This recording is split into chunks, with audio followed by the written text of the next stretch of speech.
Hello everybody, my name is Noah Taff, and welcome back to another review. Today, as you guys know, I missed out on the reviews for both Royal Rumble and Elimination Chamber, so we are going to combine the Rumble and Elimination Chamber into one video and do way late reviews of both shows. So starting with the Rumble on the pre-show, first off we had a random tag team match of Bobby Roode and Chad Gable versus Scott Dawson and Razor. Of course, Akam got hurt, and I don't know what the hell Dash Wilder was doing. This is just a random throw-together match.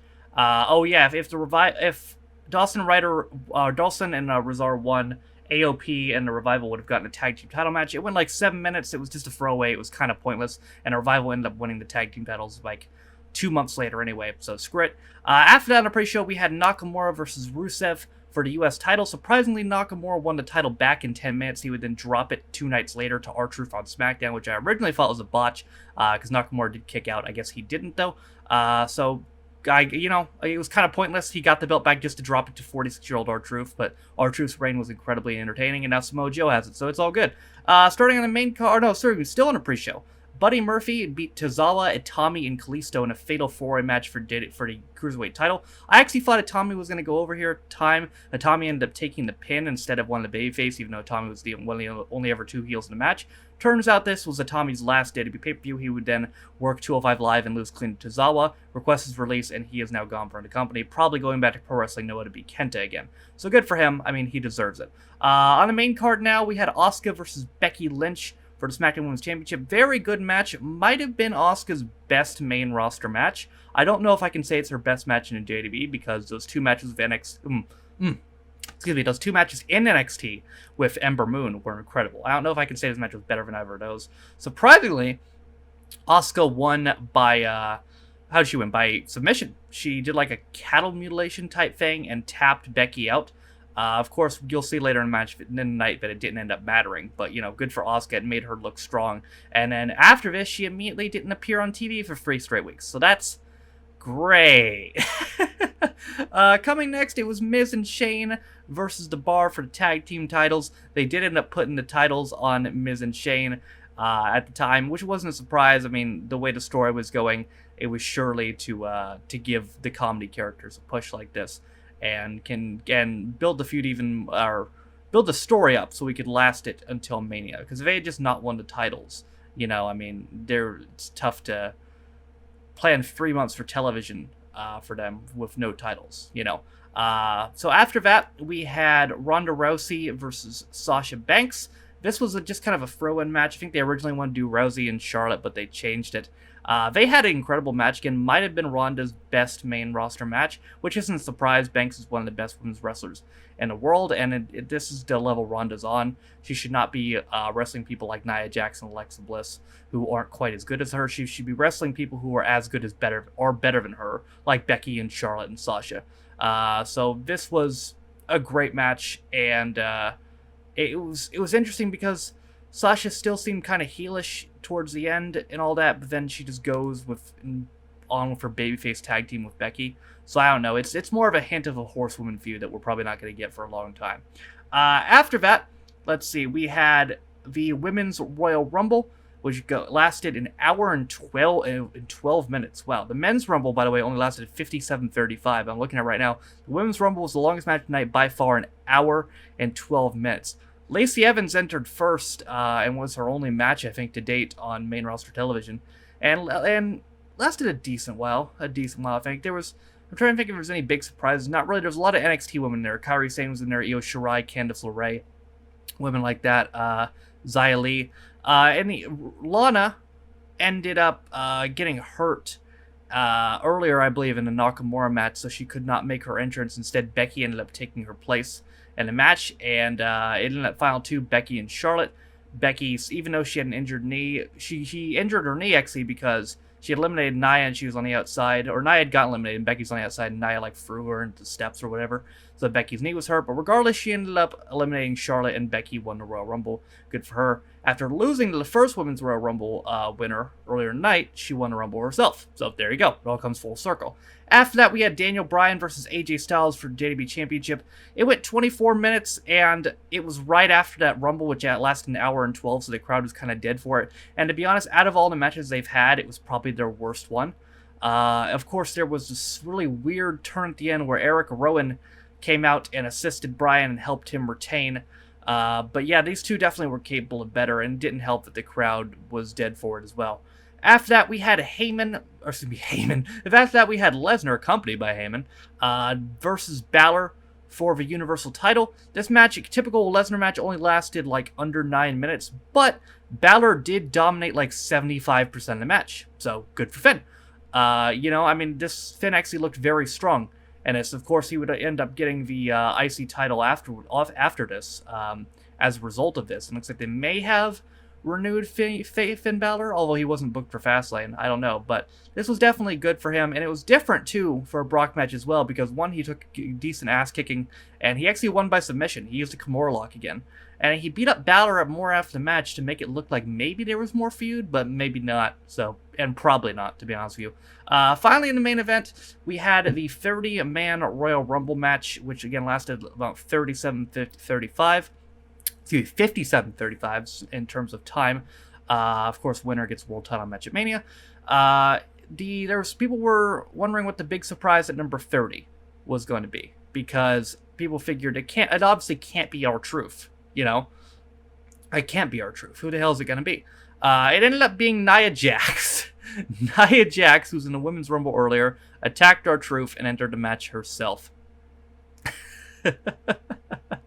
And ended up getting her ass kicked. She took an RKO and a 619, and it was awesome. And of course, she got eliminated. The final two ended up being Strowman and Rollins. Rollins ended up winning, and Rollins will be facing Lesnar for the Universal title at Mania. I didn't like how they did Strowman in this, and of course, they've just buried Strowman at this point, because if he had come in like early in the match, like if Strowman had come in like maybe like top 10, and then lasted until then got eliminated last by Rollins, then that would have been fine. But let me see. When did Strowman come in? Strowman came in at 27. He was in the match only 14 minutes and 37 seconds. And yeah, he eliminated 5 people, but like, damn, dude. Rollins was in the match for 43 minutes, and he still beat him. Like, Jesus, what they've done to Braun. There was a couple surprises in this. Jeff Jarrett was number 2. Elias is number 1. Elias ended up turning heel after being babyface for like 3 months to begin this by attacking Jarrett. Pete Dunne was in it. Johnny Gargano was in it. Aleister Black was in it as well. Gargano and Black have since, of course, been called up, although Gargano's call-up might be done now due to the injury of Tommaso Ciampa, I should say. But yeah, that's it for the Rumble. Overall, it was a good Rumble. It was not as good as last year's show, I don't think. The 2018 Rumble was incredible, and this had a lot to live up to in terms of that, and it just didn't. It was an up-and-down show. And of course, in hindsight, some of the booking decisions don't make sense. Like the way they've treated the Women's Championship feud, Charlotte should have just won the Rumble, or her and Becky should have both been co-winners. You know, I don't know, but we'll see how Rollins and Lesnar work at Mania. But overall, decent show. Could have been better though. Moving on to the Elimination Chamber now, we had Buddy Murphy versus Akira Tozawa on the pre-show for the Cruiserweight title.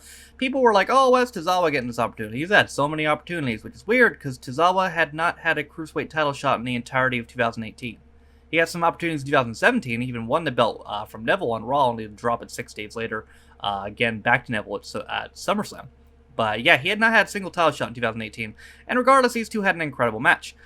There were really spots where it looked like Tozawa was going to win, but ultimately Murphy ended up winning. Murphy, of course, it could possibly become the longest reigning Cruiserweight champion. And I feel like that's where they're going with this. Let me see where his reign is at. Because the longest ever reign is Neville at, let me see, how long was Neville's reign? 197 days. Murphy has been champion 156 days. I feel like also, if the opportunity had not arisen for, what's his name? Alexander to drop the belt to Murphy at Australia, which they kind of had to do. I feel like Cedric would have broken it, because Cedric was only about 2 weeks away from doing it. However, if Murphy drops the belt at Mania, I don't know if he breaks Neville's record. And I feel like, considering they're doing a whole tournament leading up to his opponent, that he's going to drop it at Mania. But we'll see what happens. Starting the main card, we had the first ever Women's Championship Elimination Chamber match. It was Bayley and Sasha versus Carmella and Naomi, Mandy and Sonya, Nia and Tamina, Billy and Peyton, and Morgan and Logan. This match went 33 minutes right on the button. Second longest match of the night. Both the chamber matches were incredibly long. The men's chamber ended up being longer. They did the right thing in this, and Bayley and Sasha came away with the victory. Naomi and Carmella, which were just a thrown together team, got eliminated very early. Of course, they both had controversies that week. Carmella was revealed to be sleeping with Corey Graves, who was technically married, although new information has come out that suggests that Graves and his wife actually have been separated for 6 months. So it might not be as big of a deal as we thought it was. Meanwhile, Naomi accidentally drove the wrong way down a one-way street, and her husband squared up with a police officer. But as you'll see in a second, nothing really bad happened to him. Yeah, they got eliminated really early. The Iconics went next, followed by the Riot Squad. And then Tamina and Nia actually went after that because Nia rammed herself through a pod when I think it was Bayley moved out of the way or something, and then they eliminated Tamina. The final two were the two that started it, which were Sonya and Mandy versus Bayley and Sasha. It was the right decision. Bayley and Sasha won. I would have preferred the Iconics to win. And to be honest, I feel like Bayley and Sasha versus Sonya and Mandy, I'd love to see that for Mania, because these two seem to have a lot of good chemistry. But yeah, Bayley and Sasha, first women's tag team champions, and they deserve it. So I got no complaints from me there. Next up, SmackDown Tag Team Championships, the Usos versus Miz and Shane for the tag titles. Again, you know how I said there wouldn't be much repercussions for one of the Usos? Yeah, they won the belts. They won the belts. They're now 6-time tag team champions. They had a good back and forth match, I believe. Miz elbow dropped Jimmy for a table, Shane elbow dropped Jimmy for a table, and then Miz ended up going for a pin on Jay, and then after a skull crushing finale, and Jay hit him with a backslide and won. This would foreshadow some possible break between Miz and Shane, but we won't be able to see that till Fastlane. You'll see that in my Fastlane review. Also, up next, we had Balor versus Lashley and Rush for the Intercontinental Championship. It was a handicap match. If Rush were to be pinned, Balor would win the title, and that's exactly what happened. This was a very short match and kind of an match. It went under 10 minutes, but it had the right result. Balor ended up pinning Rush in the IC champion again. There seems to be renewed faith in Finn Balor. I'd hope so, at least. I honestly don't know if there is or not, but I would hope so. He's not booked for Fastlane, but I'd hope so. I hope he gets a decent opponent for Mania. But, yep, good for Finn. He finally gets the title. He needed it more than Lashley. It's the same, because Lashley really needed it, but the one guy who needed it more than Lashley was Finn. So there you go. Next, we had Ronda Rousey versus Ruby Riott for the Raw Women's Championship. This match went 1 minute and 40 seconds. 1 minute and 40 seconds. I have a feeling that this match was cut due to how much time the Chambers were going to get, because they had a rematch the next night and actually had a competitive match. So I have a feeling the match they had the next night on Raw was the match they're supposed to have here. But instead, Ronda just squashed her. And afterwards, her and Charlotte, who was at ringside, had a stare down. And then Becky came down the ring and beat up Charlotte with a crutch and was like, "Hey, Ronda, you beat her up too." And then she beat up Ronda instead as well. So Becky beat both of them up, and Becky wins. Cool. Next, we had Corbin versus Strowman in a no disqualification match. Corbin and the Anti-Shield, they interfered. What are their fucking names? McIntyre and Lashley. Nobody helped Strowman, and Corbin beat Braun Strowman in 10 minutes and 50 seconds. And Braun wasn't even booked for Fastlane. How the fuck have you ruined him that bad? It's mesmerizing. It really is. And then finally, we had the Kofi Kingston show, or as I should call it, the Men's Elimination Chamber match. Daniel Bryan defending against Styles, Hardy, Kingston, Orton, and Samoa Joe. Let me look at who was the order of elimination. Oh yeah, Joe went out first, surprisingly, due to a forearm from AJ. I was thinking, oh man, it's got no faith in Joe. But a couple weeks later, he ended up getting the U.S. title on SmackDown, so it's fine now, I guess. Hardy's elimination was pretty cool. He had AJ set up on the turnbuckle and jumped off top of the chamber and swantoned him, landed on his feet in the ring, and then ran right into a running knee by Bryan. Styles was going for phenomenal forearm later on, got hit with an RKO by Orton and was eliminated. About 2 minutes later, Orton got hit with Trouble in Paradise and was beaten by Kingston. Bryan and Kingston were final two. They went at it for a good 12 minutes. Kofi actually ended up kicking out of a running knee at one point. Kofi went for a top rope splash, which he ended up missing, unfortunately, and Bryan had another running knee, and Bryan retained. What an incredible sequence, though. That 12 minutes between Bryan and Kofi is some of the most incredible storytelling I've seen the WWE in a long fucking time. It was really, really, really good. And and I commend them for it. It was incredible. And obviously, Kofi's over as the Moon now, and it looks like he's going to get a world title match at Mania, as he should, and he should fucking go over, because he deserves it. But, you guys, that is going to do it for my really late and combined reviews of the Rumble and Elimination Chamber. Overall, they were okay shows. I'd say the Chamber was a lot better, though. Chamber was actually probably the best pay-per-view of the year so far, and that's counting Fastlane that I just watched. I don't know if this will get topped, because usually there's not that many good main roster pay-per-views. The Chamber might end up being the best pay-per-view of the year. And it was a short show, and it kept the crowd alive for the main event because it was a short show. How about that? Did they stick to that for Fastlane? No, unfortunately, but we'll see that later. I'm going to record my Fastlane review right after this. But, again, sorry for missing out on these reviews, but I hope you guys enjoyed the combination of the two. That is going to do it for this. If you guys liked the video, be sure to like it. If you didn't like it, don't. If you want to follow any of my social media links, my Twitch, where I stream every single day, my Twitter, if you want to follow me, my Patreon, if you want to support me. If you want to check out my main channel, Taffrey16, as well as my Vimeo to see any of the videos on my main channel that were blocked on YouTube, all those are in the description. Also in the description is linked my schedule where you can see it's going to be posted on both channels every single day. But with that being said, my name is Taffrey16. It's my very late combined reviews of the Royal Rumble and Elimination Chamber. I'll see you guys next time. Bye, guys.